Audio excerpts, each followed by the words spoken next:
Hello and welcome to Comics with Friends, the bi-weekly podcast where two best buds get together, read a comic, talk about what they loved about the comic, what they didn't like so much, and maybe tell a few jokes along the way. I am your host, Ethan, joined by my best bud and co-host, Mason. Hello. And today, we are talking about Wonder Woman Year One by Greg Rucka and drawn by Nicola Scott. What's up? Not much. Excited to finally record again. It's been a minute. Yeah. But yeah, no, I'm excited to talk about this because, obviously, I'm not a huge DC person, but as far as blind spots go, Wonder Woman's a huge one. Yeah, it is for a lot of people. Yeah, she's not, even though she is one of the original founders of the Justice League. Mm-hmm. Yeah, she is. She does not get the attention. Nope. Nope. Believe it or not, whatever DC would have you believe, she is the most iconic female character ever when it comes to superheroes, because she is the first female superhero. And she is also one of the least popular heroes ever created. And I don't know why. Because DC refuses to promote her. That kind of goes into the history for Wonder Woman, is that I don't know what it is about the character. DC just has a huge problem promoting her, giving her good events. I mean, you can look back no less than 5 years at this point. Dark Knight's Death Metal, which is a sequel to Metal, which was a Batman event. Mm-hmm. The main villain of Death Metal was going to be Lex Luthor, and so you would assume that either Batman or Superman would be the main character of that event. It was Wonder Woman. It was Wonder Woman, and they changed the main villain at the last second to the Batman Who Laughs, a Batman villain. Yeah. And it's strictly just because before Death Metal was Doomsday Clock, or before Death Metal was Doomsday Clock, which was a Superman event. That was the one where the Watchmen universe crossed over with the DC universe. And then before that was Metal, which was the Batman event. Yeah. And the Batman event was good. I thought the Doomsday Clock event was great, but obviously it wasn't a home run the way that they wanted it to be for Superman. And so they're like, okay, well, 2 of our 3 Trinity members have had an event. We need to give Wonder Woman an event because maybe that's what people want. And they were like, well, we don't have an event planned for her. And they just went, just give her the Batman event. Yeah, that's fucking bullshit. And that's kind of been Wonder Woman for, in my opinion, the past almost 40 years at this point. Where she's never had her own event that she can just call her own. Right. Which is really sad because DC touts her as one of the 5 pillars of DC. Obviously, Batman, Superman, Wonder Woman, Green Lantern, and Harley Quinn. Those are their pillars. Harley Quinn now? Yeah, Harley Quinn is considered a pillar of the DC universe. Wonder Woman, like I said earlier, is the first female superhero. She was created by William Moulton Marston, who I believe was a psychologist. Yes, he was a psychologist who had a BDSM fetish. Interesting fact. Yep, which is why when you look at old Wonder Woman comics from the Golden Age, Silver Age, she, or mostly Golden Age, she's always tied up. Oh. Yep, she's always tied up with rope. Okay. Yeah. That was a huge thing about about William Marston, is just his weird fetish about about BDSM. Is that why she has the lasso? That is 100% why she has the lasso. It's a thing? It's a thing, yes. That's really all I have to say about her creation. Yeah. Obviously, Wonder Woman is also a confusing character to a lot of people because she has 2 distinct origins at any given time in the DC universe, depending on who's writing her and how DC's feeling that day. She has the classic clay doll aspect where she was created by Hippolyta, who is her mother, out of clay, and then was given life by the Greek gods. I believe it was Athena that gave her life. And then she became the full-grown Wonder Woman character, Diana Prince, that we know. The other origin, which came around during the Golden Age, or not Golden Age, Bronze Age of comics, is the Zeus aspect, where Hippolyta is her mom and her father is Zeus, the king of the Greek gods, or ruler of Olympus. And DC does not know how to deal with that. They don't know which origin they want for her, because I believe even in this story, you don't really get a concrete answer on her origin. I feel it leans more towards the latter, though. Probably because that's the cooler origin, in my opinion. I agree. But also, I am a fan of Greek mythology. Yeah. I do really like obviously, I love Kratos. Kratos is a demigod. So, Yeah. Not nearly cool in the actual mythology, but yeah. There's also other things about Wonder Woman that were kind of created around that Bronze Age period that are kind of like iconic for her between like the 60s and 80s, which is like, obviously she has the lasso of truth. She has her indestructible bracelets, her sword, which is a super magical sword that can fucking kill anything. Her tiara, which she can take off and throw it like a boomerang, and then it comes back to her, that no one uses because that's a fucking stupid thing. yeah. I'm glad they don't really do that. Yeah. Another aspect that they established is that the lasso is linked to her immortality, because she is technically an immortal character. She can die if like somebody stabs her or cuts off her head. But she doesn't age. She doesn't age, but if you break the lasso, she does age.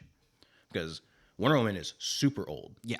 Like, in comparison to the other characters. She's older than Superman. Well, in this, I'm pretty sure it's like established, like all the Amazonians on. You're gonna have to help me out with the name. On Themyscira. Themyscira. Yeah, Paradise Island. Yeah. All of them, I'm pretty sure, are technically immortal, because I think they talk about. Obviously, we'll get more into it, but at one point, there's a conversation being had of like one of the characters being like, I don't want to go back out in the real world because the last time I was out there, and they're talking about like shit that happened in like ancient Greek times and shit like that. Yeah, that's always been a huge aspect of Paradise Island. If you hear me refer to it as Themyscira, they're both the same thing. Right. It's kind of like a lost city of Atlantis type deal. Yeah. Where it was a great city or great area, and you know, obviously men do what they do. They go to war.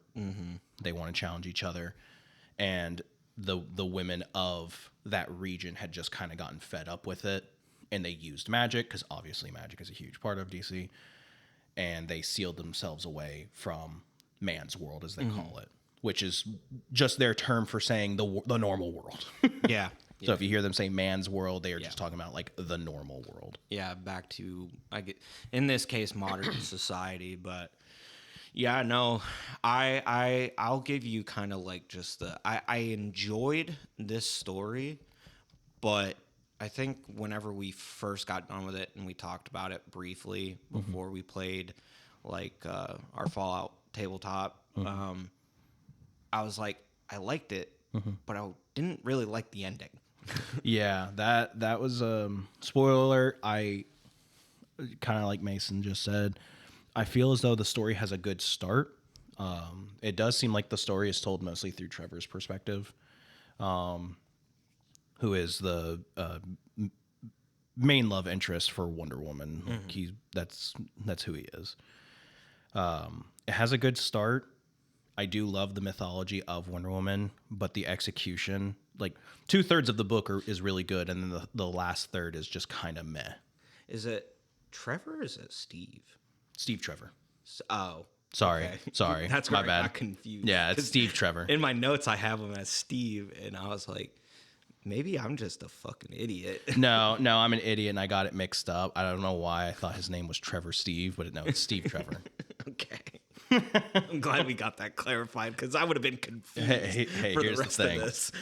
I don't read Wonder Woman comics. I just know a lot about the character. Well, from what you're telling me, no one really reads Wonder Woman comics. Which is sad, because you have writers like George Perez, who was really influential in the 80s. Obviously, he drew Crisis on Infinite Earths. He drew the new Teen Titans, which is the team that everybody knows. Robin, Kid Flash, Raven, Starfire, those characters. He was really influential, and his favorite character was Wonder Woman. Yeah.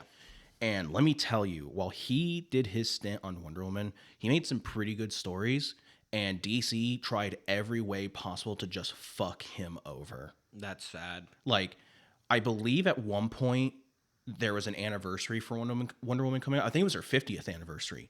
And normally on a character's anniversary, there's a huge event that happens. They did it for Batman, they did it for Superman, they've done it for Green Lantern and Flash. They've done it for their big Justice League characters. Wonder Woman's 50th was coming up, and DC had nothing planned. Absolutely nothing. George Perez brought it up, and I think they gave him like a month to write something. So we're not saying DC's sexist, but They don't care about the character. yeah, Jesus Christ.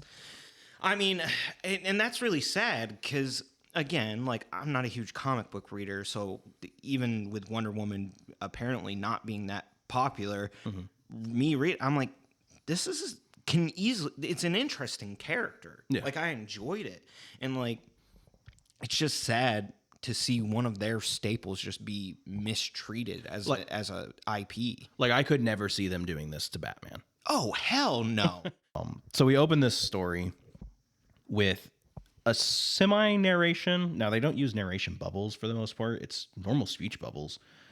But we start out the book with Steve talking about the stars with his friend. I believe his friend's name is Nick. Yes, Nick. And, you know, Nick's like, hey, you got us lost. We don't know where we're going. And Steve's like, nope, you just got to follow the stars. And he's looking at this like star chart. And at the same time on Themyscira, you know, Wonder Woman, or Diana, she's not Wonder Woman at this point. She is just Diana of Themyscira. I don't even think she gets the name Prince in this because she does adopt the last name Prince. She is in class with some of her friends. It's not necessarily a class. It's more of them just stargazing. Like they hangout lesson. Yeah. They take a lot of inspiration from Greek like culture, which is very obvious because they are from Greece. And they do establish later on the story that their language is kind of related to Greek. It's like an ancient dialect version of what we know as Greek. Yeah. And essentially her teacher and friends are saying that, like, you know, you don't take the class seriously. You don't take the lesson seriously. It looks like you're always looking in the other direction. And essentially Diana at this point is like, she wants to know what's beyond the borders of Paradise Island, of Themyscira. Yeah. And the other people, the other inhabitants, her friends, her girl, I guess I think she has a girlfriend in this at the very beginning. I don't know if it's a girlfriend. I think it's just like a really close friend and confidant. Yeah. Because, like, I mean, I don't know, because it's never alluded to. I don't think there's ever like a label or title specified. Yeah, you might be right. Just I do know that like open relationships are normal in Themyscira. Yeah, like, I their mean, culture. It's kind of hard not to. When they you live never on a age. They don't have kids. Yeah. I think Wonder Woman, she does establish later on in the story that she was the only child on Themyscira. Yeah, she's the only one to be born since they've like split and gotten away from man's world. Which kind of leans into you saying that the latter origin, the Zeus origin, might be more canonical here. Because I will say this is her current origin. Because this came out during the Rebirth era, which was 2016, the beginning of it. I did not read that run of Wonder Woman. This is the only thing I've read from it, so I have no other opinions on that run. Yeah.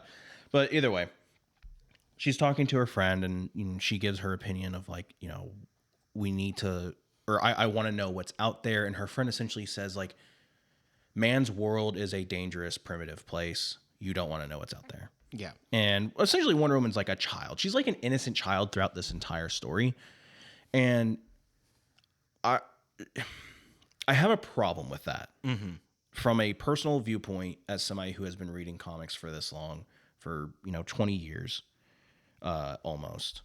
And Wonder Woman, when I started reading comics, was not a naive, childlike character. She is a warrior. Right. She is a soldier. That has always been my viewpoint of her. Not that she's a bad guy, but she's not naive. She doesn't have a sense of like, she's not gullible. She's not like Superman, where Superman can be naive because that's just the kind of person he is. He's a very kind-hearted person. who like will do the right thing, and when he needs to be serious, he can. But when he's in his private moments with his friends and family, he's a naive person. Wonder Woman's not that. I see what you're saying, and I somewhat agree, but to me, it's like all Diana knows is Paradise Island. Yeah. That's all she knows. Right. And even in this, when she brings up like wanting to see the outside world, everyone's like, trust me, because we've seen it. Yeah. It's not great. Obviously, when they've seen it, it was like ancient times.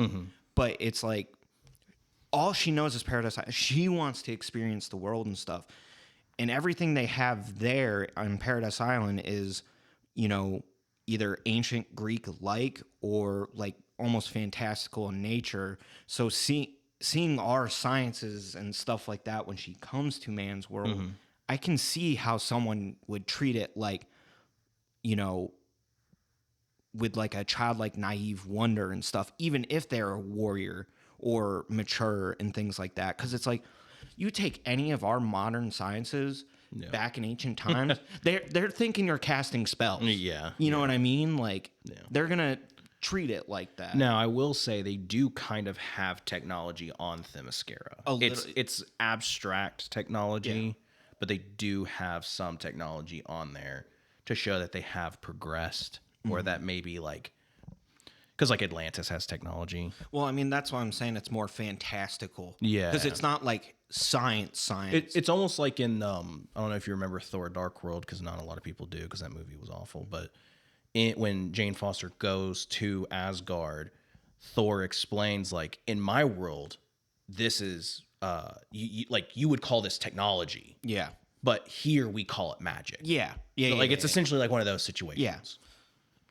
So just a little tangent on that one. But no, I mean, I can see your point, and maybe I should look at it from the viewpoint of she's naive in this story because she's new. It's just crazy because, like, when we eventually get to Infinite Crisis, you're going to be like, this is a totally different Wonder Woman. Yeah. Because she is cool with breaking necks. She's cool with killing in that story. I think one thing to take note in this is, like, yes, she's acting naive when she's going about the daily life when she gets to man's world. But the moment shit pops off, like, she's warrior mode. You know what I mean? Like, she knows what she's fucking doing. That's why I think there's like I don't think the writer for this was necessarily treating her like she's like a child or anything like that, not mature. I think it's just she doesn't know what she doesn't know, so she's interested and intrigued and naive about it. But once something happens that she knows, which is fighting and being a warrior, she's like, no, like, it's like I know, a switch flip. Yeah, I know what the fuck I'm doing. This is within the realm of things I understand. Yeah. Stuff like that. Okay, yeah, I can see it from that viewpoint then. Yeah, okay. Just out here convincing someone. No, I can definitely see that viewpoint. I think it's just because of how long I've been reading. Yeah. It throws me off. Now, again, like, this is the only Wonder Woman property I've read. Yeah, so to you, it's not jarring. Yeah, to me, it's not jarring whatsoever. Plus, the only other Wonder Woman thing that's out there that you might have seen is the Gail Simone movie, which is very similar to this. It's similar. Like, personality-wise, she's similar. Right. So there's that. I didn't watch 84. I didn't either, because that movie I heard was really bad. Yeah, I heard it was really bad, too. I probably should have watched it for my own opinion, but at the time it was in theaters, and I didn't want to spend the money on it. Yeah, I think that movie came out around COVID time. Yeah. So, and I think I had COVID when it came out. And so by the time I was better, I'd already heard from a lot of people, trusted people, that it was not a great movie. And, well, besides that, I've also seen her version of her for Injustice through the games and through the movie. Yeah, the absolute monster Wonder Woman. Yeah, she is not. Though I would let her step on me, so she's fine. Great as a villain. I hate that that's what people think Wonder Woman is now. Yeah, I don't think I never was deluded in thinking that's how she is. Yeah. Like, that's her character. I knew this was an Elseworld thing. Yeah, because they also made Arthur, Aquaman. Yeah. Very similar. Very similar. Yeah. They're very similar to their Flashpoint versions of themselves. Yeah. Which, it's Wonder Woman's one of those characters where the difference between the Wonder Woman I know and the Injustice Wonder Woman is that they are both warriors and they have that warrior mentality. The thing is that Wonder Woman does not seek war. Yeah. But the Injustice Wonder Woman does. And that's where they depart. It's almost like the Injustice Wonder Woman, like, has almost the same mindset as like Ares.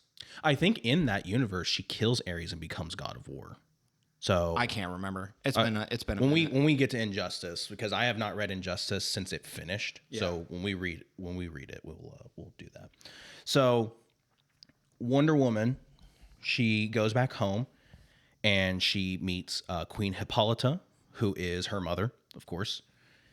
And they have this nice little exchange where, you know, she calls herself, Hippolyta calls her princess, she calls her queen, and then, you know, daughter, mother, and then they embrace. It's very nice, wholesome. Mm-hmm. You know, you can tell that they do really care about each other, which is really awesome because DC fucks that up later on in her history because... How am I not surprised? Yeah, Hippolyta becomes like a pseudo-villain at some point.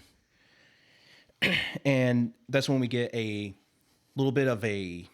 montage. It's like a mirror. Yeah, it's a montage mirror of Steve and Diana's lives. Yeah, like their daily kind of thing. Where Steve is practicing at the shooting range. You know, obviously he's a part of the military. Yeah.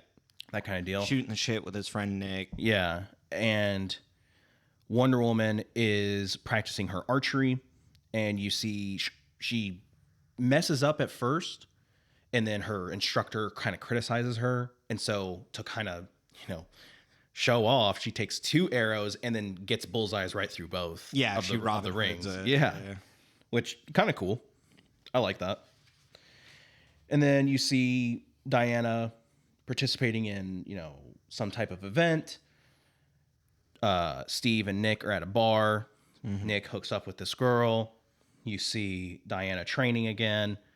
You see Steve in these really short shorts. Like, goddamn, they got my man's up here cheeked up in these fucking shorts. Like he's doing an advertisement for fucking Calvin Klein. For real. Yeah, it's pretty funny. You know, we see a scene where all the Themyscirans are at a waterfall bathing. Because, of course, they're super attractive, like, women. So... Then you see Nick gets married to the woman that he met at the bar. So, like, you can obviously tell that a lot of time is passing by. Yeah. Because by the end of it, because you'll also see later on, Steve is at the bar by himself. Mm-hmm. Because obviously Nick is now married. Mm-hmm. And good on Nick for being a good husband. Yeah, good husband. And you see that Wonder Woman is also kind of spending time by herself. Like, she can't really relate to people. Mm-hmm. That kind of deal. And on another day, Wonder Woman is riding in the fields of Themyscira, and then she comes across the Dark Tree, or the Tree of Darkness, which is kind of a symbol of, like, it's like the last vestige of man's world. Mm-hmm. I don't know if it's been pre-established in Wonder Woman lore, but it has to do with Ares. So, well, I figured that by this story. Yeah. And that's when she gets... Not to spoil anything out the gate. Yeah. She gets bit by a snake that was housed in the tree, and then she falls into a coma. Mm-hmm. And I don't know what the time range on the coma is. I'm assuming she's in a coma for a while. Yeah. Because we don't see her for a little bit. Or I guess the next scene we see is of Steve arriving at the hospital where Nick and his wife have a baby. They have a baby. I think his wife, Nick's wife's name is Maya. Yeah. And he has been made the godfather of their child. And it's a really nice, sweet moment that is really sad here in a couple of pages. But we then see Wonder Woman awaken and return to the Temple of Athena, where she talks to a seer or a sage. Yeah. I forget what they call them in Greece. Oracles. That's oracles, yeah. She talks to an oracle. I think it's in this moment that the oracle says something that I really liked. Yeah. It was the gods speak to us by the world around us and rarely in their own voice. I really liked that sentiment that the oracle says, because one, not only is it a cool line for this story considering her relationship to the gods and stuff like that, but also just like kind of a real life. I'm not a super religious person or anything, but like, you know, things happen to you in your life and it's like, you know, people go, oh, like, that was God speaking to me, or whatever belief you have, or whatever. And it's like, you're being spoke to by the things that happen to you in life, not because a man in the sky is talking directly to you. You know, I thought it was a cool concept and everything like that. So I noted that down because I thought it was cool. Yeah. No, I can definitely agree with that, especially because when she says that, we get the reveal of the statue of Athena, and it's almost like Diana is drawn to it in a way, like she has a connection to it, and you see the lasso of truth on you know the statue, which I think is pretty cool. Oh yeah. Steve and Nick get shipped off to an undisclosed war. Now, I don't know if this is supposed to be like Iraq or I don't know. I'm not sure if it's an undisclosed war or if it's just a like a spec ops mission, because I don't really know if they're like, if this is like the war on terror or like if it's an open war, like you're saying. They do bring up terrorists quite a bit in this, so it might be something like that. kinda, yeah. But granted, that could mean anything. It doesn't necessarily place it in the early 2000s, Right. Post 9/11. I do think this is a post 9/11 story. Oh, Obviously. I would agree. Steve reassures Nick, like, hey, everything's going to be good. We're going to do this mission and we're going to get you back home as quick as possible. And so Nick takes his ring off. Yeah. Nick takes his ring off and puts it in his breast pocket. Diana is doing her stargazing shit with her friends again. And that's, you know, they give her shit again about how she's always looking the other direction. And that's when Diana's like, that's because I see a fucking crashed wreckage on our goddamn island. You assholes, let's go. And she gets the Themyscirians to go to the wreckage of the jet that Steve and Nick were in. Yeah. That's when we get the reveal that Nick is dead. Yeah, all the other soldiers on there, everyone pretty much was dead except for Steve. Yeah. And the really sad part about Nick is that he dies. He gets impaled through the chest. And the way he gets impaled, his ring is at the end of the like piece of metal. Yeah, really sad. Really fucking sad and fucked up. I literally have in my notes, no, not the friend he just had a child. Yeah, really sad just because, you know, you never want to see that. Yeah. But yes, like you said, Steve survives and he asks for help, and that's essentially the end of part 1 of the story. You know, pretty cool start. You know, it gets you acclimated to the two main characters. Yeah, I really felt like I kind of understood, not so much Steve, because there wasn't a whole lot of him in there, but like I really kind of like connected to Diana and kind of like her viewpoint, like this longing to see the outside world and everything like that. It's like when you're a teenager and you're, you know, in your final years of high school and you're just want to go ready. Be an adult so fucking bad. You're just ready to not have to listen to mom and dad anymore. Yeah. And then you get out in the real world and then you're like, please let me be a fucking kid again. You're like, oh, fuck. I fucked up, man. Hey, I will still go on record saying I like being an adult more than I like being a fucking kid, because at least I get the freedom to go where I want. That's true. However, if I was to choose to be a kid again, it wouldn't be a teenager. It'd be like 10 years old. That way I had no fucking worries whatsoever. I could just be like ignorant. all I have to worry about is like what toys I'm gonna play with. Oh yeah, which action figures? Which action figures am I gonna play with? I don't have to worry about rent. Bills, getting to work. So part 2 opens up with the Amazonians, because that's what they're also called. They're called Amazonians. Yeah. They retrieve the bodies of, you know, the you know, soldiers, wrap them up in kind of like their ceremonial burial stuff.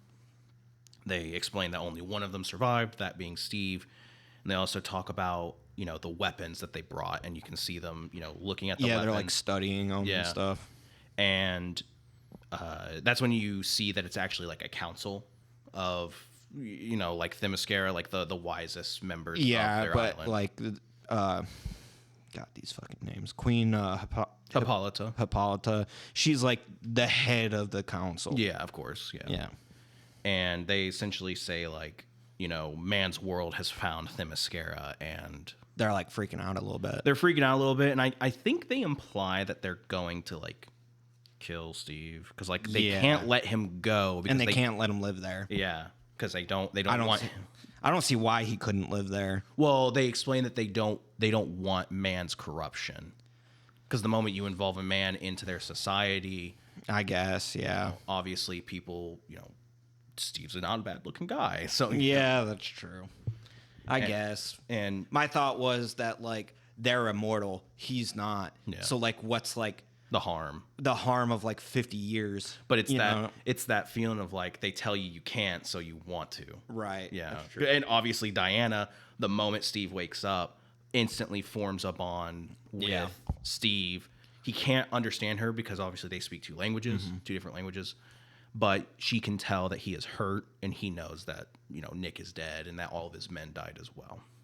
And it's a really sad moment. Yeah. And they're trying to figure out what they're going to do with, you know, with Steve. They also assume that, you know, Ares, the god of war, is if the men landed here, then that means Ares is free and is walking about. Yeah. Because apparently their barrier is supposed to be, like, non-penetrable. Yeah, like, so, like, the only way something from the outside could get in is if one of their, what they call benefactors, would let them in. Right. And that being Ares, because he's, like, one of the only ones that truly wishes them, like, harm. Yeah. Hippolyta meets with Diana and basically explains that Steve cannot stay on the island, that he would have to go. And they do actually, Hippolyta comes to the conclusion that, like, we are not going to kill him because we're not monsters. Yeah. But We're not men. Yeah, essentially.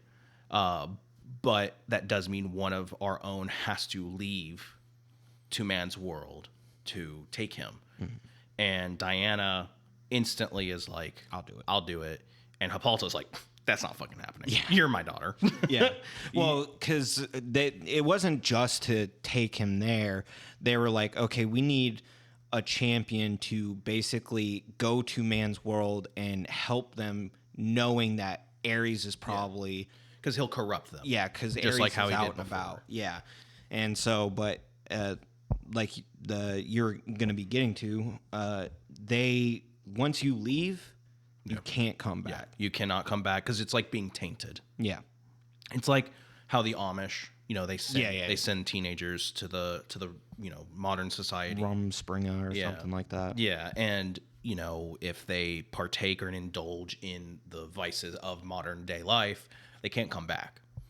You know, it's a little bit different. It is a little bit different, but because that is they get a taste of the outside world. Now if they find out they've been doing some wild stuff, you're right, they're probably not going to be welcomed back, or if they are, like, severe punishment is involved. Again, I'm not super knowledgeable about this, but it's like they send them out to get a taste of the real world, and then in a weird way they offer them up the choice of, like, coming back or going to the real world.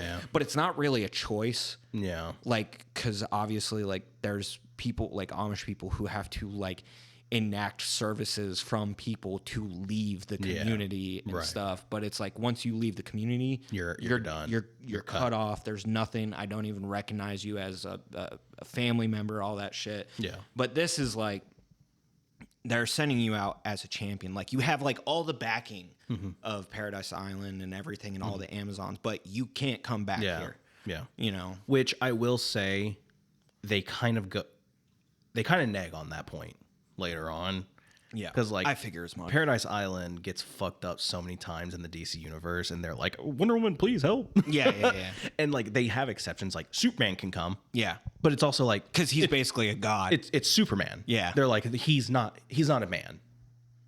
Like, he's a god. I think Lois Lane would beg to differ. Well, yeah, but but, like, you know, they make exceptions. Like, Batman can go to Paradise Island Did you drop your phone? Yeah, I dropped my phone, fell out of my pocket. That's gonna show up on the recording. We got to restart now. Oh my gosh. Hey everyone, sorry this episode's cut short. I dropped my phone. I made a noise.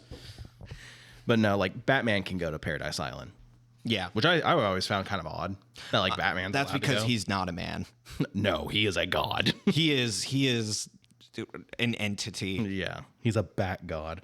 So Hippolytus tells her no, like you can't go, but doesn't tell her she can't participate in the trials. Because in order to be Wonder Woman, this is a normal thing in Wonder Woman lore, by the way. Mm-hmm. In order to be Wonder Woman, you have to go through the trials of, the gods. Yeah. Which is it's like the Olympics. Yeah, almost. it's a huge competition that they have for a bunch of the Amazons. I think the main reason why I don't remember if it's stated or anything in the comic, but my head canon for it is that Diana's mother didn't think she was capable to win. That's why she's like, yeah, go ahead and do the trials, but I don't think she had any faith that she'd win. I think she did, and that's why she tried to discourage her, because the only one who knows Wonder Woman's true past is Hippolyta, because that's a big part of Hippolyta's character is that she keeps secrets. That's where I kind of mentioned like she kind of becomes like a pseudo villain because she withholds information. Yeah, there's a lot of stuff because there's another half of the island that an exiled portion of Amazons belong to that used to be ruled by Hippolyta's sister, who looks just like Wonder Woman. So, but that's like a whole nother story, and it's a really bad story called The Death of Wonder Woman. So interesting. We'll talk about it later. DC really likes the name The Death of. Well, it's better than of because that's what their original plan was. Are you fucking kidding me? No, I'm not. I'm not fucking kidding you. DC, what the fuck is wrong with you? They supposedly had the first issue written and drawn, like rough sketched, because Superman died from Doomsday. Shortly after Superman died, Batman got his back broken. Shortly after Batman got his back broken, Hal Jordan, Coast City was destroyed, and Hal Jordan became a supervillain. And they were like, we did 3 of our 4 biggest characters. What's next? Because they couldn't do Flash because they already killed Flash, like before Death of Superman, and they made Wally West Flash. Well, what can we do with Wonder Woman? Well, she's a woman, so let's just. What the? It's so fucked up. It is awful, dude. I might have to bleep that part because it's that like. Yeah, I would just be safe. Yeah, but that's fucked. Yeah, look it up. I'm not shitting you. It is. It's awful. It is. I can't even believe it made it past like the thought process stage. Yeah. So, but that's. When was that supposed to be? Way after Superman came back to fucking life. I'll tell you that. Do you know the year it was like going to be published? Rough estimate. Around the same time as Death of Wonder Woman, which ended up being the story they actually did. So mid-90s. That's why. Keep in mind. That's why it got past the Hal Jordan became a supervillain in '93, I believe, and Kyle Rayner was the new Green Lantern. Well, that's what I'm saying. That's why I got past the thought process, because it's mid-90s, and let's just say social awareness was not a fucking thing really back then. Not at all. So not at all. At least from what I know, but I was also a child in the 90s. Yeah. Well, I mean, you can just look that shit up, that history, but that's a whole nother story that I will talk about it later. Yeah. Because that's a really heavy topic to get into, and it's tied to a really bad Wonder Woman event. Yeah. Either way, I think Hippolyta did believe she would win, but wanted to discourage her. Okay. Because if we are going by the fact that Zeus is her father, she's a demigod. Yeah. Hippolyta knows how strong Diana is. Okay. Yeah. Then I'm probably... Yeah, I can see that. Yeah. You're probably right on that. And we do see, like, as the trials continue, that Wonder Woman kind of just blitzes through some of them. And one of the final trials they do is they take the indestructible bracers or the bracelets and deflect. Do the deflect, and they take the gun, Steve's gun, and they shoot at the contestants, and none of them succeed. I will say that panel with her crossing her arms with the bracelets and everything, I was like, okay, that's a pretty badass fucking panel. That is, to me, that's the coolest Wonder Woman. It's like an iconic. Yeah. Like when I think Wonder Woman, that's what I think of. Yeah. It's the idea of like she creates a shield not for herself but for like others, like people who can't defend themselves. Like in the Gal Gadot movies, one of my favorite scenes, even though like I wasn't super sold on the whole movie itself, but one of my favorite scenes is when, you know, she's like sliding across the fucking floor. Oh, in the bank? Yeah, deflecting the fucking bullets and shit. I'm like, that's pretty fucking cool. Or because I think it's the best scene. Obviously, I think everyone does. But when she's in the trenches and she gets out and she just deflects it, just deflects the that bullets. That first Wonder Woman movie was not bad. It was pretty good. It suffers the same thing I think this suffers from, where the first two acts are great. The last act is like, what are you doing? Yeah, it's a little rushed. I can see that for sure. So like you mentioned, Diana puts the bracelets on. She does the pose. And the next scene we see is the invisible jet, which is a classic Wonder Woman staple.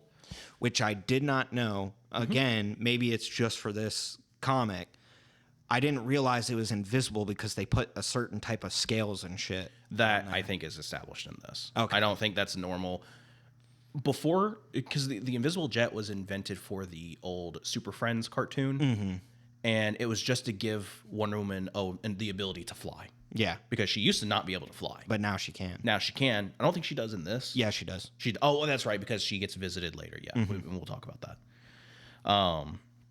So Hippolyta tells the Amazonians to behold, and they reveal. We get the really beautiful full page spread of Diana walking, down the steps in the full garb. I don't believe she's not called Wonder Woman. She's just said she's called the Champion. Yep. And she's given the lasso of truth. Hippolyta tells her goodbye because she knows that this is the last time they will ever see each other, and which isn't fucking true. And Wonder Woman and Steve leave Paradise Island, and that is the end of part 2. Yeah, and you can already somewhat see like the relationship. Like you can see the little bud of the relationship between Steve. I think you start to see that even more in the second part. Yeah, that's coming up. But like you can tell the like moment they lay eyes on each other that they are like there's a connection there. Yeah, and I'm a sucker for romance. So I will say I've always been partial to. Now I grew up in the early 2000s. I like Batman Wonder Woman. Nicole thinks putting Wonder Woman in a relationship is dumb. I mean, I can see that. Yeah. I definitely could be behind like Wonder Woman not being in a relationship. Yeah. I don't think a character needs to be in a relationship. No, but at the same time, like I do agree. I like the contrast between Wonder Woman and Batman because they were like a thing in the Justice League animated, which was always cool.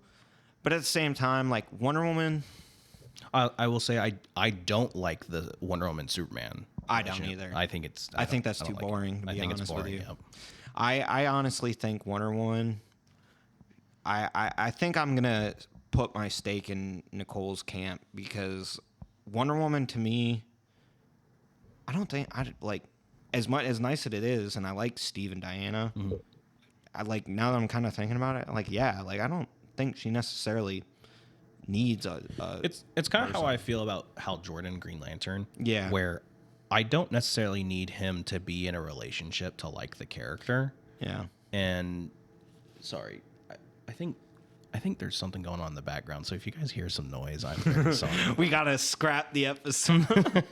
No, but like Hal Jordan has this huge problem where he's in love with Carol Ferris, but they're always breaking up on a weekly basis. Yeah. And at some point I'm just like, I don't even care. So I don't care. Just let Hal Jordan be a cop who like bangs like different women on a weekly basis. Like who cares at this point? Like who gives a shit? Hal Jordan's like a ladies' man. But it's also like those characters like Hal Jordan, Wonder Woman. For me, the Flash, like they don't have like the iconic duo.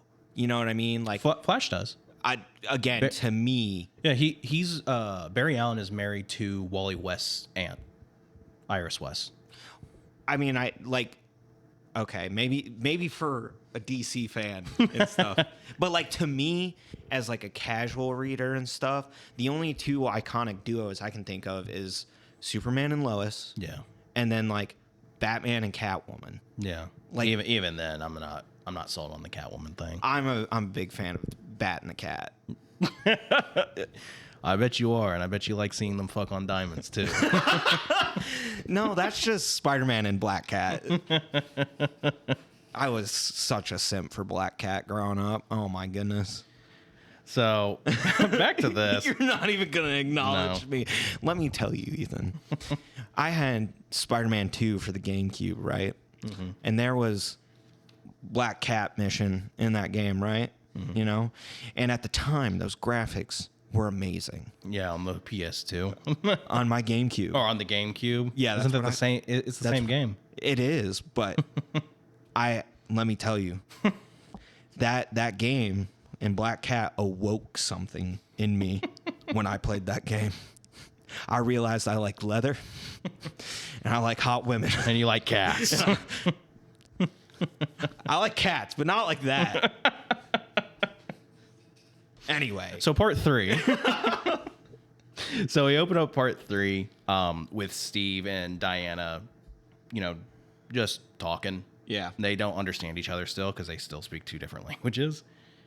And they end up landing in San Diego, which makes me think, because they say that Themyscira is in the Black Sea. I don't know where the Black Sea is. I'm going to be honest, I don't either. They must be really fucking close to California then. They land in San Diego. Steve instantly is like, hey, anybody got an iPhone? I need to see that phone. And he calls up his military buddies. They instantly, pick up Steve and Diana. They grab the bodies of the fallen soldiers. And they instantly put them under fucking arrest. And by them, I mean Diana, because she looks like a weirdo. Now, everyone else. Yeah, now, at this point, I'm going to assume Superman is already a character. And Batman. And so they're kind of in the boat of like, where the fuck are all these Party City characters coming from? Is Spirit Halloween in town? Yeah, like I always imagine that the Trinity kind of come about within a couple months of each other, where like you get Superman first, then the Batman, then Wonder Woman. Yeah. By the way, the Black Sea is a marginal Mediterranean sea lying between Europe and Asia. There you go. That is your geography lesson for the day. I read that. You show me a map, I still am not going to be able to point it out. Yeah, you said between Europe and Asia? Yeah. That's a lot of ground. In the Mediterranean. That's a lot of ground. Yeah. That's a lot of water. I know the Mediterranean is where like Italy and Greece and stuff is, but that's it. That's pretty much it. I know, like, which then makes you think, wait, did they go over Europe and Asia? Where did they land? In San Diego, California. They must have gone over Asia. They must have had a layover in like Japan or something. They took a break. Yeah. In Nagasaki. Because I'm going to be honest with you, I don't out. know how they're fueling that fucking jet that crashed. Yeah. You know what I'm saying? Like, it crashed. It was on fire. All the fuel's probably fucking burned up. Yeah. They're running on thoughts and prayers It at was that gone. point. Yeah, at that point, they were using fucking God magic. I feel like they plucked the wings off some Pegasus and fucking put them on there. Yeah. So they immediately arrest Diana, and Steve has to talk everyone down because, of course, their first instinct when they saw a person dressed up like a superhero Is shoot them. is shoot them. Because apparently that worked so well when they did it against Superman. It didn't really work that well against Batman either. No, not He's really. human. Yeah, not really. So at this point, they think Batman's a fucking monster Yeah, or an that's alien as well. That's true. So they take her in, but they're very nice to her because I think Steve basically tells them like, she helped me, she saved my life, she's literally just here to bring me back, and so they're very nice to her, but there's still like due process has to be done. Like we have to book you and put you in. Like, take her prints and Yeah, everything. which is just really odd. It's weird. And they do it over the guise of terrorism, Yeah. because obviously a big invisible plane just crashed in the middle of the beach in San Diego. And they're like, this person dressed up like a fucking cartoon character just walked out with four dead bodies and one of our men. Yeah. So, But again, yeah, you got already one like red, blue, and white fucking character flying around Metropolis. Now you got another one pulling up, and your first instinct is they're bad. Yeah. Like it just, yeah. I don't know. It's the government trying to control them again. I swear. It definitely, when you read these first few origin stories, you really got to suspend your disbelief on that, where it's like you know that one of them is good. Why do you think this one's bad? I mean, like, I can understand it. You have powerful people showing up and you don't really know their intentions right away. Mm-hmm. But to, like, for me, like, seeing Wonder Woman, it's like, if I'm to picture a villain, that is not what a villain looks like to me. Yeah. You know what I mean? Yeah. Maybe that's because we live in a reality where comic books and stuff exist. Yeah, and so we know what a villain looks like. Yeah, but, like, to me, like, you look at Ares, who's her like famous bad guy. Yeah. That looks like that's a fucking villain. Yeah, like that's not a superhero. No, that is straight up a bad guy. But to be fair, you look at Batman. I'm shooting his ass. Yeah, he looks like a villain. He breaks in my home. I'm not waiting to ask if he's here to help me. Let me be real with you. If I hear about a man dressed as a fucking bat beating the shit out of a homicidal clown, let him have it. Yeah. Just let him do it. Let the crazies take each other out. Yeah. So they book Diana. Steve is waiting to be debriefed. That's when we meet Lieutenant Candy, who's kind of like our other, not main character, but she's like a major supporting character. Mm-hmm.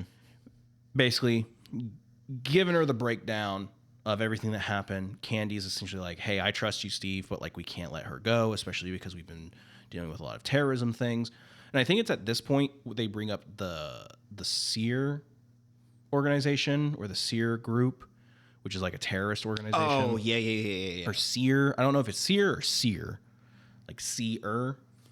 I don't know. I'm not sure. They're followers of Ares. Yeah. Just spoiler alert. They're followers of Ares. Yeah. And Steve's like, well, I don't speak her language. I don't know anything about her culture. I can't help you. Yeah. I was there for, a couple of weeks. But I was also, like, bedridden. Yeah, and that's when Candy is like, okay, well, then maybe we need to find an expert. And that is when we are introduced to a college professor / archaeologist named Minerva. Minerva, you don't know this, I do. Minerva is a Wonder Woman villain. Oh, really? She's the cheetah. Oh, yeah. Okay, yep. Okay. She's cursed by Aphrodite because her whole thing is that she wanted to be perfect. Because for some reason she's an incredibly attractive woman with a limp, and she's still not happy. Even though the limp doesn't really seem noticeable, she just has a really badass cane. She looks like she walks around like a pimp. I mean, like, honestly, sometimes like I wish I could just rock the cane. Yeah, but I don't have a legit reason to. They explain it as while she was doing one of her, because she's essentially like Indiana Jones. Like that's her thing. Well, because they have that. They explain that you're talking about the backup story. Yeah, the backup story in the end. Yeah. But she explains that like during one of her archaeological adventures, she got her knee crushed by a boulder, and that's why she walks with a cane. But either way, she tempted fate and was cursed by Aphrodite and became the cheetah. Well, at least she can use both her legs like normal. I think her I think her exact words were, she wants to be perfect like an apex predator. And that's why she was turned into... Honestly, hear me out. Cheetah? This is not the time to be doing a hear me out. Not the time. I'm just saying. Cheetah? I'm not a furry, but... I'm not a furry, but like... Cheetah, she kind of hot. Okay, we're going to go ahead and just get... You get a couple shots in me, I'm just saying. I might have to find a new host. I mean... All right. I can't allow furries on it. No, I'm kidding. No, finish that thought. I can't replace you. You realize half the internet is probably furries, and you're trying to put out a podcast on the internet, and you're insulting some fury. Finish that comment. Finish that comment, Ethan. I don't judge anybody based on what they like. Openly. Openly. I'm of the viewpoint, if you like something, just... As long as you're not hurting somebody. Yeah, as long as you're not hurting somebody, just do it in the privacy of your own home.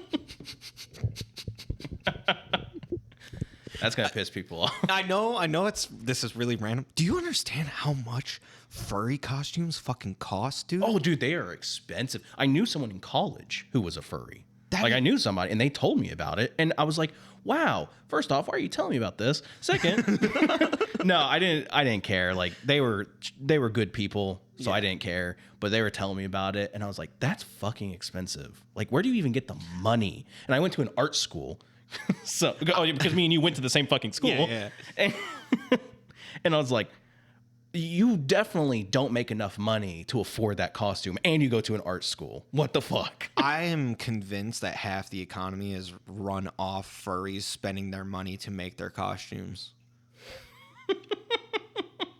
I think if furries stopped buying their costume, the economy would collapse. You think it's that severe? Dude. I think there's a lot more furries out there than we think of, and they're all buying shit. So it's like lizard men. You think it's like lizard? You think it's like the lizard men? Yeah, that's it. I think furries are among us, and they're everywhere, and you'll never know until it's too fucking late. I can't wait for the next president of the United States to be waving, and then he just shows up and he has like the fucking... or he forgot to take his collar off.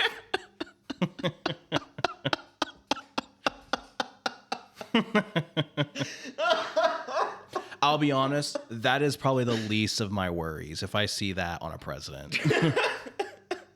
So before we get... I'm gonna be like, at least someone's mixing it up. Yeah, for real. He's one of the people.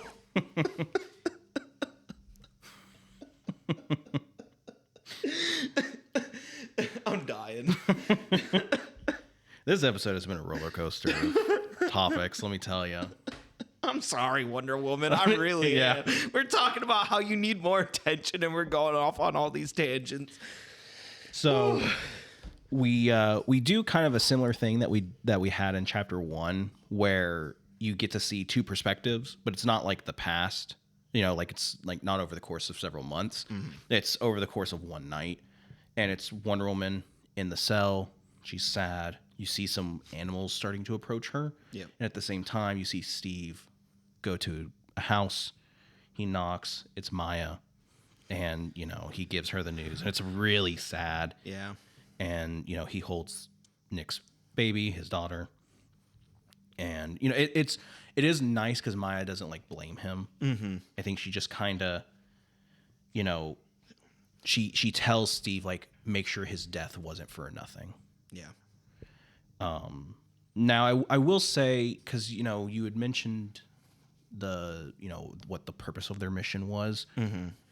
I'm going to assume their mission was for this terrorist group that they're trying to stop. Seer or whatever. And I think they do mention that. I will say it's been a minute since we read this book because we did take a small break due to personal life stuff. Mm-hmm. Nothing serious was going on. It was just personal life stuff. And we had to take a small break. And so I'm a little rusty on the book. Yeah, no, a little bit. It's been, I mean, I have my notes and everything. But it's been a second. But then, so like all the animals are approaching, and then they just magically get in the cell with her that she's been locked up in. Now, I will say in the next part, Wonder Woman talks about all the animals visiting her, and mm-hmm. Candy says, like, she was in the cell by herself the entire time, mostly asleep. So we're assuming that they're not actually this animals. Is probably like an astral plane. Well, we know it's not because she calls them the patrons. Right. And she attributes them to the Greek gods. Yeah. And that's when Minerva says, like, oh, patrons, that must be their term for gods on Themyscira, or where she's from. Yeah, and they rock up into the cell with her and basically like, we need to talk. Mm-hmm. We're going to give you these gifts. Yeah. And when Candy, Steve, and Minerva are at the cell, and she's telling them about, the patrons. She's holding the cell bars and she rips them right out the ground. Yeah. Freeing herself essentially, and that's when she reveals, like, they gave me mini gifts. So my question is, which this is because obviously I'm not super knowledgeable about the character, but I mean, Amazons are already like stronger than regular humans, right? Yes, they are. They're kind of like Atlanteans, Okay. where they have above average human endurance, durability, strength, So, that kind of like- stuff. But they're not like they're not meta human level. Right. So basically she was already super strong, and then they basically made her about as strong as Superman, like with the gifts. Kinda, yeah. I mean, I wouldn't say she, as strong yeah. as Superman, but like she has meta human level pretty strength. damn close. She's not a meta human, but she has that level Yeah. of strength. Which obviously metahumans is just DC's version of a mutant. That's all it is. For terminology. Part, I think 4?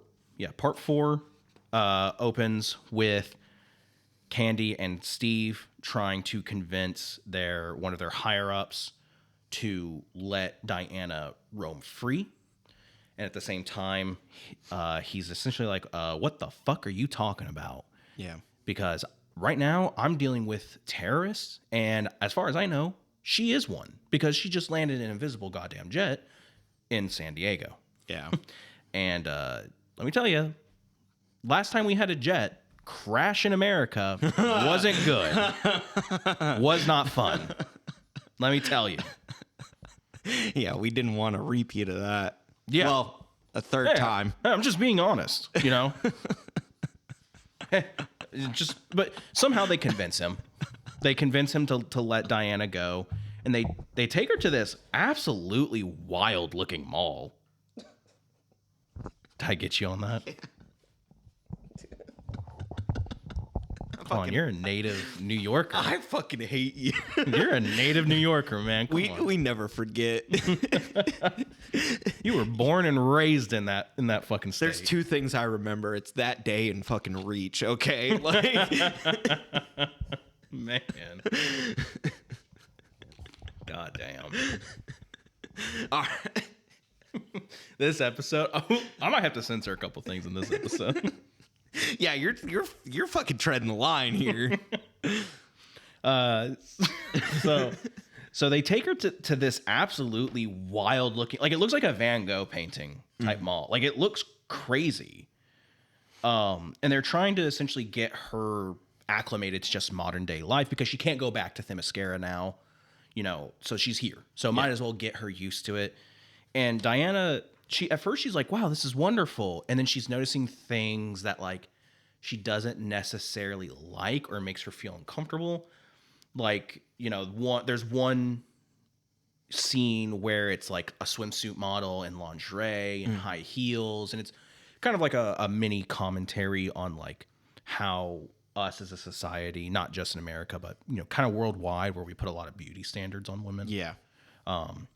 We put beauty standards on everybody, but obviously women face a brunt of that. Mm-hmm.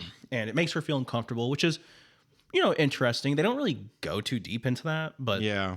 They bring it up.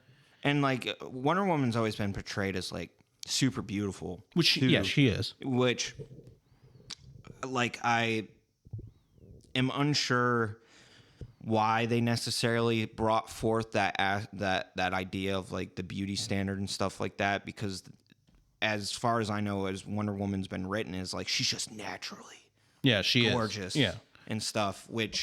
And I will say, the Wonder Woman, like her design in this, that's not her normal design. Like they redesigned her specifically for this story. She like looks Greek in this. Yeah, she looks like in normal comics, she looks like a white woman. Yeah. That's how she normally looks. That's how she looks now. I don't know why they necessarily did that. Like, I don't know why they just decided to change her look. I think it was for the better. I thought she looked great in this. I'm not saying it looks bad. That's not what I'm saying. Yeah. I have no opinion of it because, I look more for like the story, the character. But obviously I do think a character should somewhat resemble them, how they're supposed to look. But I don't know. I just found it odd that for this one story, they just changed. Yeah, and then everything else. Yeah. I will That's say, more of what I'm saying is like, if you were going to make the change, just commit, yeah. but they didn't. I will say, because I think I brought this up a long time ago to you. I was like, I brought up the Suicide Squad game, the newest one that came out, Kill the Justice League. Yeah. And I was like, man, like that game sucks, but like, I honestly really like Wonder Woman's design in that game. I like almost everyone's design in that game. Yeah. Like, it's awful that they all get killed off like chumps. Yeah. Spoiler alert. I mean, I have a theory. Don't get me started on Superman. I have a theory that those aren't the real. Oh, I think everybody thinks that. Yeah. But we'll never know because the game's already dead. Pretty much. Yeah. They released the one season. Why it's live. There's I'm with you. There's so many things that could be said. But bottom line, I was like, man, I really like the Wonder Woman design in looks that really game. good. I was like, they should carry Especially that like forward. the armor. Yeah, the armor. They had like this like shawl cape thing going on. Like I was like, she just looks badass in that. If that was her design all the time, I'd be okay with that. Yeah. I think that design looks cool. I genuinely was like, I think they should like adopt that for. I do know people were not a fan of her New 52 design. If you ever get a chance to look it up, I think it looks cool. She has 2 New 52 designs where they got rid of like the underpants / skirt design and gave her just black like leather with like silver on it. And then later on in the New 52, they kind of extended that black to where, because she still had like the open shoulders or exposed shoulders. They made it to where the black spread all across her body, and it looked like she was wearing like gauntlets and stuff. Like, it looked pretty cool. I'm trying to look it up right now, but I'm not really seeing anything. I'll pull it up for you after the episode, and I'll obviously put it in the video as well. Yeah, because I'm still seeing like her classic look. Yeah. Is it? I mean, this is fan art, but is it something similar like that? That's it right there. Oh, it is? Yeah. Okay. That's her. I mean, I like that. That's what she looked like when New 52 started. I thought that design looked good. I like it. I think what they could have done is like kept the skirt but leave the pants, because I feel like the skirt's a little iconic. Like, it is. It's iconic. I think all of her looks look really good. Yeah. Like, they're all iconic. The only one I don't like is when Denny O'Neil took her powers away and made her a secretary. And she had like the black stockings or leggings with like a pink dress looking shirt. That's fucking weird. I'll look it up. It's awful, and he highly regretted that. Like, he fucking hated that he did that. Well, I mean, like, I say the skirt's iconic, but it's also because like the skirt a little bit is like a lot of the like in this, the skirt is more like the actual like armor that kind of a lot of Greeks and stuff wore back then. Like they actually had like, those armored leather. Like both men and women. Yeah. And that's what I don't like it when the skirt actually looks like a skirt. I like it when it looks like the actual armor from like that kind of like time period or things like that. Mm-hmm. I'm trying to look up her secretary outfit, because it is awful. I can't find it right now, but it is. You can show me after. Yeah, it's tremendously awful. That's when they made her the secretary for the Justice League. They demoted her. Wow. Yeah. So they really don't like her. Yeah. Jesus Christ. And let me just be frank. DC has fucked up a lot of their characters. I'm not saying that it's just Wonder Woman they do it to. They did it to fucking Superman by making him blue and electric based. They did it to Batman by just making him not Batman, making him a completely different character with Azrael. You know, they've don't get me wrong, I like Azrael as a character, and I actually do like Nightfall, but I do think it's it overstays its welcome. That's a story for another time. They've fucked up a lot of their characters. Yeah. It's just Wonder Woman's very egregious because of how popular she's supposed to be, and she just doesn't reach that level. Yeah. So, Wonder Woman, back to the story. Wonder Woman, she's kind of feeling a little about a lot of this stuff she's seeing, and then she meets a little girl, and the little girl's like, "Oh, I like your outfits, really pretty." You know, Wonder Woman does what she does best, and for me, that's being a role model. Yeah. Like, that's what every hero should be. They should be a role model to young people. And it's really cool because you get that really heartfelt moment of her bonding with this child, and you kind of get that sense of like this is going to be this child's favorite superhero Yeah. because we are building up to that. We're building up to a world of heroes. And out of nowhere, oh wait, sorry. They have lunch together where Wonder Woman essentially says like, if you hold the lasso, your greatest secrets are revealed. You have to tell the truth, that kind of deal. Your intentions are revealed. Yeah. Which I feel the lasso gets a lot of like wishy-washy. it does. It 100% does, where it becomes multiple different things. I mean, shit, in Death Metal, it gets turned into like razor wire to be a chainsaw. Yeah. It's crazy. Yeah, fucking wild. I completely agree. So everyone touches the lasso. Obviously, Steve, his inner intentions is that he's in love with Diana, that kind of deal. They never bring that shit up again. Yeah, that's the awkward. And then out of nowhere, a shooting happens. Yeah. Like a really fucked up mall shooting. Before we jump into that, I will say I do like that they do have a moment there while they're kind of out and about.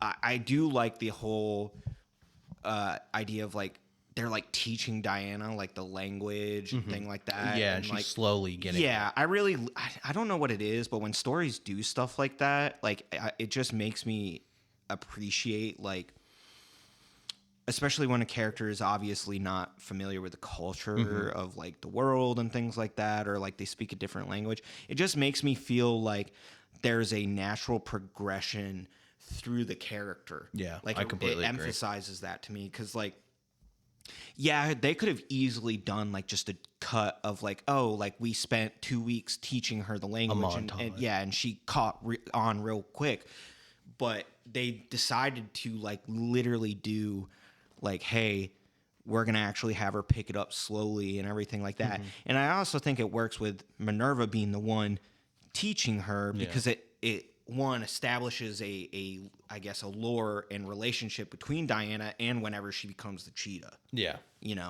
I completely agree with that. So this attack on the mall happens, and members of the Seer group are, killing innocent people. We get a scene where, Candy is essentially performing medical aid on people. Minerva gets other people to safety, and Steve and Diana jump straight in. Obviously, Steve's a soldier; he can fucking take care of himself, and he starts fucking laying people out. Let me tell you, he's pretty badass in this. Yeah. And we meet back up with that little girl that Diana ran into, and her family's about to get gunned down. Her mom and little brother and her, and Diana sees it, and she instantly gets this. We get this really nice multi-panel like spread or collage of her seeing the trigger being pulled. She notices it. The bullet gets fired. She begins running. She moves her arm up, and by the time the bullet reaches the kid, like the bullets reach the kid, Diana's already there, and she's blocking all of them. Yeah, which is really cool. Really cool. Super iconic, because that's Wonder Woman right there. She's awesome, and it's being recorded on like People's the internet. Phone, yeah, shit. And Diana just gets to work. She starts using the lasso to like fly herself around. See, now I kind of like the lasso being used as her mode of transportation. Yeah. It's a little like, it's like it's like Batman's grapple, While I didn't see the movie, I do love the scene in Wonder Woman 84 where a lightning bolt strikes, obviously because her father is Zeus, and she uses the lasso to ride the lightning. Like, I think that's pretty badass, in my own personal opinion.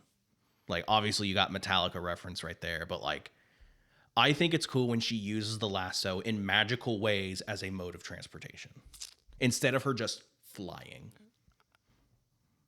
I guess I'm not particularly sold on that. You don't think a magical lasso can ride a magical lightning bolt? I mean, it's not that I don't think it can't. It's just, I mean, if you think it's cool, you think it's cool. It's just okay to it's okay to have a wrong opinion. Okay. All right. So I'm kidding. I guess it's cool and all, but to me, I'm the type, I appreciate when there's more a sense of realism rather than like kind of that, which is weird because I love like fantasy books and stuff like that. But like I like the sense of like more realism for superheroes for some reason. Yeah. Maybe because it's like those characters are portrayed in our real world. Yeah. But I guess riding a lightning bolt with a magic lasso is kind of crazy, but her It's- using magic to fly is, I guess, a little bit more understandable. I understand where you're coming from, though. but that's it's a matter flight. of opinion. Yeah, It's like it's- we can explain how Superman flies Yeah. because it's science based, and Wonder Woman you can literally just say she flies because she's a god. Yeah, but like, I guess my point is doing the lasso and the lightning bolt's a little over the top for me. I guess is what I'm saying. I can understand. For me, it's very like It's tongue in cheek a little bit too. it's tongue in cheek, but it's also like she is a magical character. Like that sounds like something like a Greek character would do. I guess, but all I can imagine is her hanging off the lasso while it's on the lightning, and she's holding it as if like she was holding onto a rope on a helicopter. Oh, yeah. So she's just like holding on, and Yeah. the lightning's. It's just not for me. Not for you. Not for me. So Wonder Woman and Steve just absolutely bust ass in this scene. And then we get a cool full page spread of her holding the terrorist tied up in the lasso and Steve, who is now shirtless because he used his shirt to like patch people up and like keep them from bleeding And out. he just wanted to impress Diana with yeah, his for fucking real. 12-pack. Yeah, for real. And it's cool because she's like flying down and everyone is recording her. Everyone sees her. I think this is a really cool moment because, again, it's that establishing like we now live in a world of like heroes. Yeah. So that's pretty cool. Really, really starting her like almost legend. Yeah. Like, it's like this is how she got the name Wonder Woman because like she's doing these wondrous things. She's like almost this mythological character. And that kind of comes into the philosophy difference between Marvel and DC, where Marvel is about people gaining the powers of gods and learning to live with that while still being people, while DC is very much the gods coming to live with us. Yeah. And like showing us what it means to be the best that you can possibly be. And I think that's maybe why DC has more of a maybe this is just my own thoughts, but like when I think DC, I think it almost has a more optimistic kind of outlook I would agree. compared to Marvel, and I think it might be because of that. Like they're like, we're gonna bring these characters that are like almost godlike into our society, and they're gonna show us the ideals of what we should be. Yeah. While Marvel is like, What would happen? yeah, what would happen if these people gain these powers? Are they gonna remain, like decent human beings? Like or- Peter Parker. Yeah, like Peter Parker could. I mean, almost any of the heroes in Marvel. I guess you could say the same for DC, but I feel like it's an easier stretch for Marvel heroes. A lot of them could easily have been villains. Yeah. You know what I mean? Yeah. Like you could say that about any hero, but like I said, I feel like the stretch Yeah. for Marvel characters is a lot less than like say Wonder Woman or Like, Green Lantern. It's hard to think of Superman becoming a villain. Like, even though injustice exists, I was gonna say not so much these days because they do that for almost every Superman story. yeah, which I hate. But like, even though injustice exists, that's an alternate reality. Yeah. And our Superman, the Superman that we know for a fact he will never be Right. evil because that's just who he is. And the thing is like even with Injustice with Superman and even Wonder Woman in that, to keep it somewhat relevant, so it's not a huge tangent. The reason they act these ways that are almost villain-like and things like that is because they were heroes, but they got pushed to the absolute fucking limit and they broke. You know what I mean? Like the shit Joker did to Superman in Injustice to have him go fucking batshit insane. Yeah. Like pretty much anyone would. Oh, you know? yeah. Well, And then like Wonder Woman, it's like I think it's established in that universe that like the Amazonians and humans, Don't like, get along. they were not getting along. Yeah. Like, humans were rejecting them. They were not. Same with Atlanteans. Yeah, same with, like, it was very, like, xenophobic kind of and things Yeah. like that. That's why Wonder Woman is like, I don't fuck with these people. Yeah. And that's why she was so okay with fucking killing them all. But, you know, like, it's like those Elseworld kind of things. It's like the only reason they're villains is because these super bad things happen. Yeah. You know? It's the idea that Joker has where it's like all it takes is one bad day. Yeah, a little bit. With Marvel, like, I just think it's a matter of, like... For Marvel, and don't get me wrong, because you know I love Marvel. Yeah. I think Marvel is very wishy-washy, where it's like, yes, we consider these people good guys, but they don't have, like, clean records Yeah. in terms of being good guys. Like, I mean, fuck, there's a group called the Illuminati who get together on, like, a weekly basis to decide the fate of humanity just because they're the strongest or smartest. I mean, it's even like, you know, you have someone like Spider-Man and, like, you know, they gave him the symbiote and, like, he was essentially... an asshole. Yeah, he was essentially turning into a villain, Yeah. you know, and it didn't take much. It just took this... I don't know. Maybe I'm just rambling and stuff, and I don't know what the fuck I'm talking about. I feel but- like that's a topic that we should save Yeah. for a different show. Okay. I think we're going to save that for a different show. Okay. All right. Anyway, Teaser. Right. Anyway, let's get off this tangent. So, We are almost done with this story, though. Yeah. I will say that. I think there's only 2 chapters left.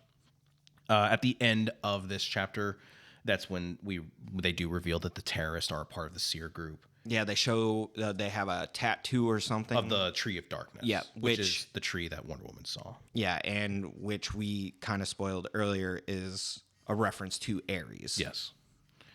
This is kind of where the story loses me just a tad bit. It does for me.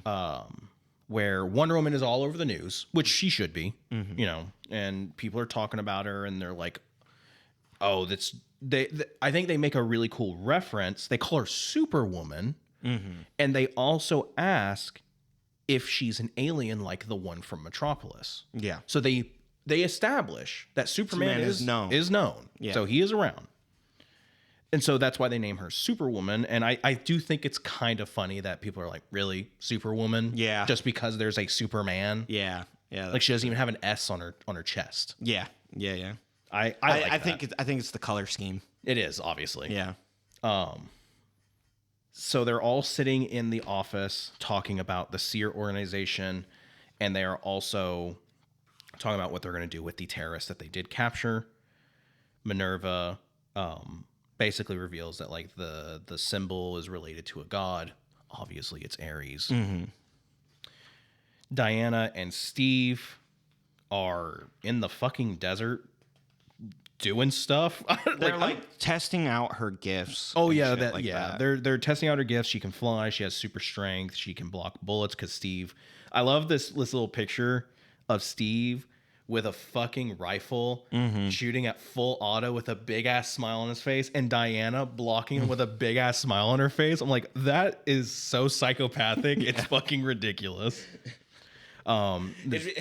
Just I could like an alternate world where Wonder Woman is dead just purely because they were testing it and she couldn't do it and she fucking got shot. Yeah, I can do it. Go on, do it.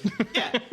Be like, can you handle full automatic? Oh yeah. Yeah, sure. Yeah. I did it earlier at the mall, you know? Okay, all right. The RPMs were too fast. Oh shit. She's fucking shot to hell. So yeah, we get that little collage right there, and they're talking, and you know, Steve also is like, you know, it's gonna be sad when you go home, and that's when Diana's like, I'm not going home. I don't have a home. Yeah. She doesn't have a home anymore, and Steve feels partially responsible for that, which I think is really good character development on his end. Yeah, and I think this moment is also kind of like they're also kind of seeding a little bit more of their relationship and stuff like that too. Which they do, because they watch the sunset together, and you know, they talk about like Nick and Hippolyta and like all the people they care about, and you know we had mentioned earlier that we didn't know if, you know, she had a girlfriend or anything on Themyscira. I think she kind of did because they mentioned a character named Cassia, and Trevor asked her like, "Did you have anybody that you wanted to say goodbye, someone special?" And she does say Cassia. You know, Okay. her name was Cassia, and Wonder Woman says like she understood that we had to part ways. Gotcha. Like it's not like they ended on bad terms or anything, Right. and it's not like she wants to go back and be with her. It's just a Again, they're a little more like free and open. open-ended, yeah. Yeah. And then that's when they, Steve and Diana hold hands. Yeah. They return back to the base. They basically ask them like, what did they learn, with the training and stuff. And that's when Wonder Woman, talks to Minerva and reveals the Tree of Darkness is a symbol of man's world from the old world, and that the Tree of Darkness is also a symbol of Ares, the god of war. And so they have Diana use the lasso of truth on the terrorists. And that's when they reveal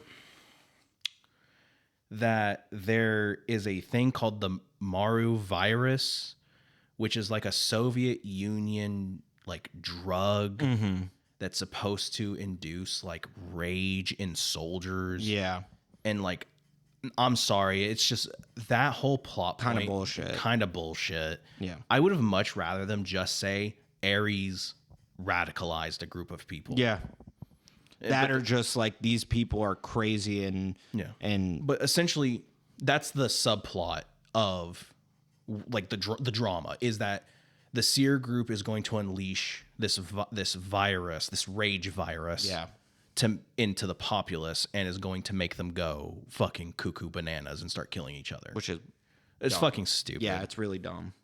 It's dumb. I would have much rather them just say like Ares is controlling people.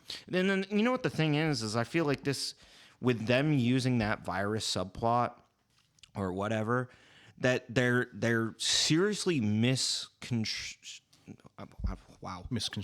Yes. There's a misconception about what Ares is as a god.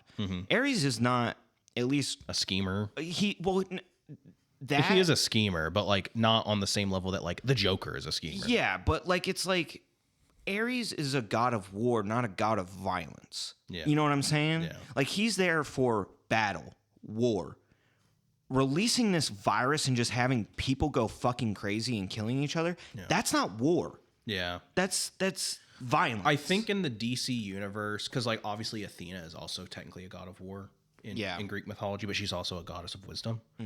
I think in the DC universe they establish that they're both the god of war, but they're both two sides of war. Where like Athena is war in the sense of like what we like traditional warfare, like discipline, order, honor, fighting a battle that needs to be fought, while Ares is fighting because the strong should be the ones that survive. That kind violence and brutality. Correct. Gotcha. I think that's what they've established in the DC universe. I could be wrong though, because again, I don't really read that much Wonder Woman. Yeah. So they're at this compound. Minerva is talking to Wonder Woman about, the Sears group and the different aliases that they have. And they do this dumb thing where they're like rearranging the Sears name. And it's basically like, hey, it's Ares. But just jumbled. It's Ares group. Yeah. And I'm like, this is fucking stupid. And then as soon as they like look at each other and go like, Ares. Boom. Guess who comes through the fucking wall like the Kool-Aid man? Yep, fucking Ares. And if I remember correctly, Ares is her brother. I can't remember.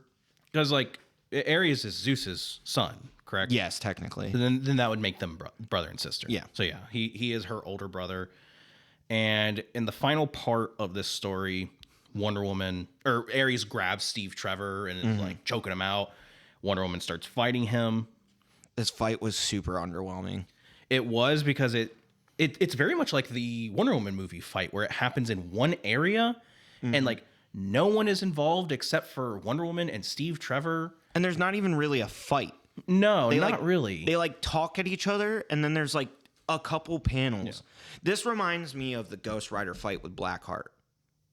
in the comic. That one's a bit more egregious. Yeah, like because it Ghost Rider legitimately just does cuts. not happen. Yeah, it just cuts and they're fucking done. But that's what this fight reminds me of. There's like some talking, and then it's pretty much done. I agree, because like Wonder Woman throws him through, or doesn't even throw him through a building. I think she just kind of like lays a punch on him.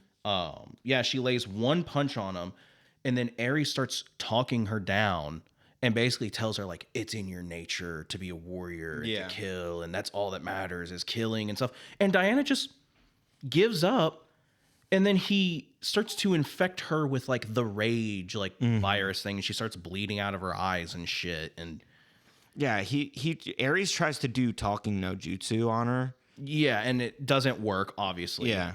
Steve Trevor talks her out of it in the most like basic way possible, and then Diana gets up and she just like in like 6 panels like whoops his ass, and that's it. Like she sends him back to Olympus. Like I don't even really understand what she does. She like uses the lasso to like purify him or some shit. Yeah, which let me tell you, the lasso doesn't do that. Yeah. Well, actually, Ethan, it does, because it's right fucking there on the page. Well, from what I can tell, Ares just does a Darth Vader no. No. Yeah, like, yeah. That's literally all he does, and then he turns into like a snake and 2 dogs. Yeah, I don't fucking understand it. That fight is super underwhelming. And then it cuts to the next day at this embassy thing, this like meeting where they're like, oh, we found the seer bomb that has the virus. Yeah, and it goes off because there's terrorists there. Yeah, and but for some reason there's a bunch of fucking civilians in the building as well. It goes off. Wonder Woman grabs the terrorists and is like, no, fighting is wrong. This is bad. And she uses the power of friendship to purify the bomb smoke, and she saves the day. That's the end of that.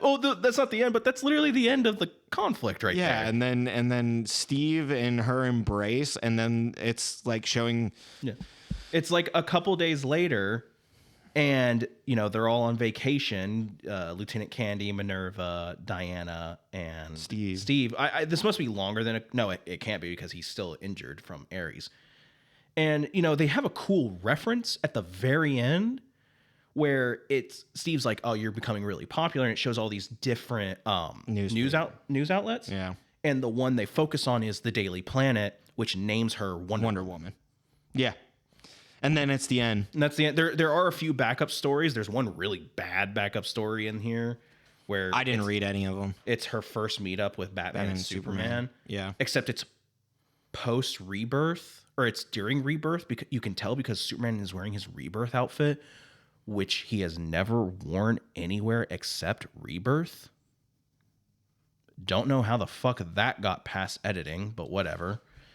And it's supposed to be the first time the Trinity ever meets up together, and essentially they all see their true intentions, and Batman's like, she's the best hero among all of us. We have a lot of catching up to do. And I'm like, you just said that to Superman. Yeah. He's literally the Superman. The only thing good out of it, I think, is when they're like giving each other a secret identity, and he's like, I'm Batman. Yeah, but they've done that so many times. I know, but it's still funny every time. But that is the end of Wonder Woman Year One. Yeah. It ends super fast and on a flat note, in my opinion. Yeah. Which sucks, because I enjoy most of this book. That's what I'm saying. Like the first half, I was like, I'm in. This is great. Like, I didn't think it was the craziest, most philosophical thing ever, but I thought it was a fun read. Yeah, I was having fun with it. And then it just like, the moment I knew that the ending was going to fall flat was when Ares busted in. Yeah. Because it was literally like, we need to figure out the origins of this group and everything, like who's funding them and stuff. And then they do that little puzzle of like, it's his name. It's just his name jumbled up. It's the fucking Tom Riddle thing. Yeah. And then they're like, it's Ares. And then boom, there he is. Yeah. Being like, you've discovered my master plan. Like, I think the issue is that we didn't have like a solid villain to follow through the story. Mm-hmm. As in, obviously Ares is the main villain. Yeah. but we didn't have a catalyst for that villain. Like there was no leader of an organization Like to follow who was maybe either an avatar of Ares or was being influenced by his teachings. we need to have. Like we didn't even see the terrorist group until over halfway through the story. There should have been at least another issue involving them. I think this should have been a 12-issue series. I mean, I'm fine with that. Because this was only 6 issues, I think there should have been more to. Because I thought once they started delving into the Seer group, I was like, oh, we're going to get like a little bit of like mystery, kind of like, I guess, quote unquote, espionage, like spy stuff of like figuring out who's behind this group and everything. We would have actually seen Steve Trevor do his fucking job. Yeah, and then like I said, fucking, I'm gonna reuse this joke over again.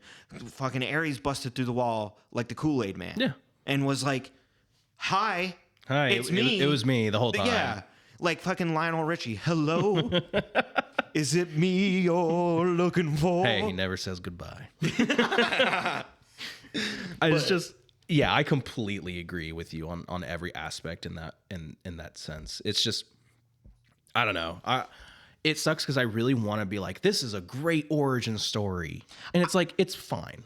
It's fine. And as a casual comic book reader, Yeah, I would suggest this to other casual comic book readers, because again, it's fine. I enjoyed it enough to where I'm like, not to where I'm gonna read it again, but like if someone's like, man, I'm getting into comics and I want to do all the DC, heroes and stuff, but I don't really know where to start with Wonder Woman. I'd be like, oh yeah, start with this one. See if you like the concept, not the characters, like the concept.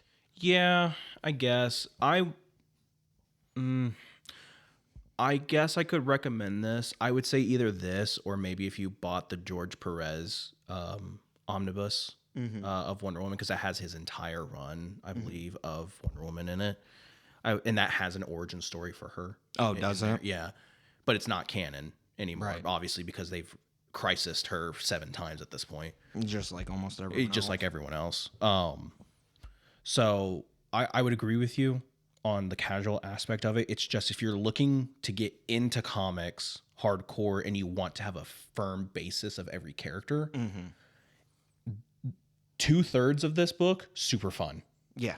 Even if I have like a minor gripe with it, the last third falls so flat that it's kind of like it's like Whiplash almost. Yeah. Where you're like, wait, what? How the fuck did we get here? Yeah.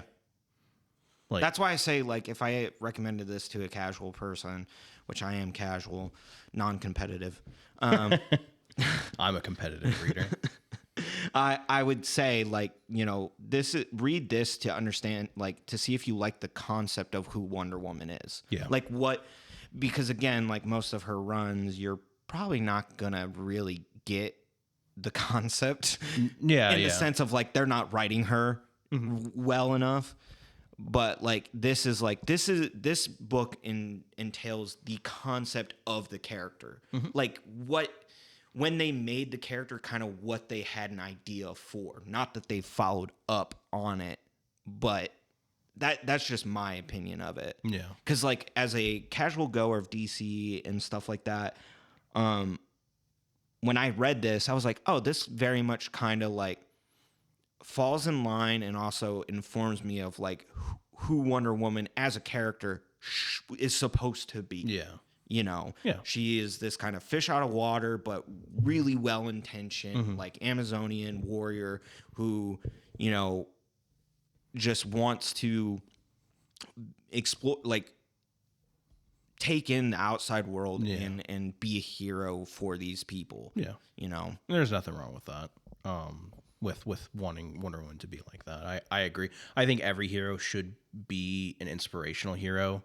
Like heroes should bring something out of people that make them go like, this is what it means to be a good person. That's why I enjoy characters like Superman so much, is because like they're the definition of like, this is what we can be as people. Same with Captain America. Yeah. Hal Jordan. Obviously, I think Hal Jordan is one of those. He's a bit more of a scoundrel. He's like a Han Solo type character, but at the end of the day, he's still a good person, and that's the reason why he's the greatest Green Lantern. Spider-Man, of course, he's the epitome of like what happens when you give a child strength and like they face adversity. Yeah. And through that adversity, adversity, they become the greatest superhero of their world. Yeah. I this book, I will say, it didn't necessarily make me a Wonder Woman fan, but it definitely made me want to advocate for more Wonder Woman stuff. I completely agree. You know what I mean? Yeah. I wouldn't go out of my way to say I'm a fan of Wonder Woman. Like she's not in my top 5. But I can see the potential of like doing really good stuff with her. And there are really good runs. Yeah. Like eventually we'll cover the Gail Simone run, which is really good. And that I feel like Gail Simone really understands the character. Obviously, at some point we'll do George Perez because that's his favorite character. Rest in peace. So of course we have to cover that. So, but yeah, no, I've kind of given all my opinions on this book. I definitely recommend go out and buy it. Like it's definitely a fun read. Just for me personally, I found the ending to fall flat. Yeah, but that doesn't, as a whole, make the book bad. It makes it fun. I would not recommend this in the sense of if you are an avid comic book reader. Yeah, no. I would not get this. No. But plus, you don't really need it. Yeah. Like, to understand. Like, everyone knows Wonder Woman. Yeah. This I would recommend to someone who just maybe dabbles or, like, wants to fill out their bookshelf, wants a fun read for an afternoon. Or they want a starting point for the trilogy. Yeah. Or not trilogy, the Trinity. Yeah. Batman Year One, Wonder Woman Year One, and Superman Secret Origins. Because now we have covered all 3 of those. Yeah. Those are, in my opinion, the starting points for those characters. It really helps set the world of, DC up with with those characters. It helps you understand, like... It helps understand the tones of the characters. The tones of the characters, yes. I think Wonder Woman is the weakest of the 3. And I do think when it comes to setting the tone for the characters, I think it does a fine job, but it's definitely not Superman or Batman level. No. Where Superman really set that tone of like, this is a hopeful story about a boy from Kansas who just wants to do the right thing. And Batman Year One was like, this is a detective story about an orphan whose parents were robbed from him. Yeah. And now it's his one-man war on crime. Yeah, and just how, like, almost hopeless it all seems, which is a great contrast between Superman and Batman. But maybe that's why those 2 stories work so well. Because Wonder Woman's, she's not necessarily super idealistic like Superman, but she's also not super pessimistic like Batman. Yeah. I think she kind of falls maybe a little bit too much in the middle to really stand out compared to the 2. Yeah. Because like... And I think that's where the issue with her as a character is going to come from for some people. Because like I mentioned, like when you get to Infinite Crisis, she goes from like what you said where she's in the middle, she goes straight to pessimism. And she's like, fuck it all. See, I really think what the problem, from what knowledge I have, so this could be totally wrong and unfactual, so you'll have to correct me, but like they really should just double down on the whole like mythology side of things. I don't want to give a definitive answer because I haven't read Wonder Woman in so long that I don't know. Yeah. Like I don't know what they do with her at this point. Like I think right now she works for the US government. See, that's what I'm saying. Like fuck that shit.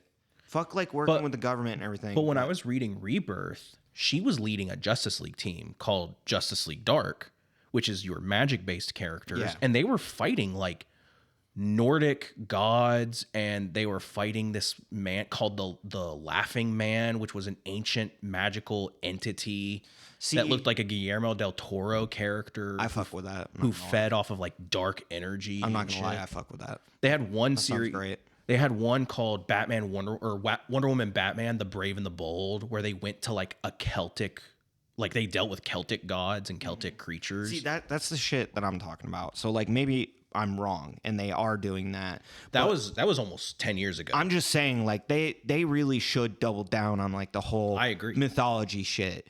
like not make her fucking Kratos where she's going through mythologies and killing motherfuckers, No. but like that's what she deals with is like those kinds of threats. You know what I'm saying? There is one story I want to cover that I have not read, but I've heard is good, called Wonder Woman Dead Earth. It's an Elseworld story that I think is both written and drawn by Daniel Warren Johnson.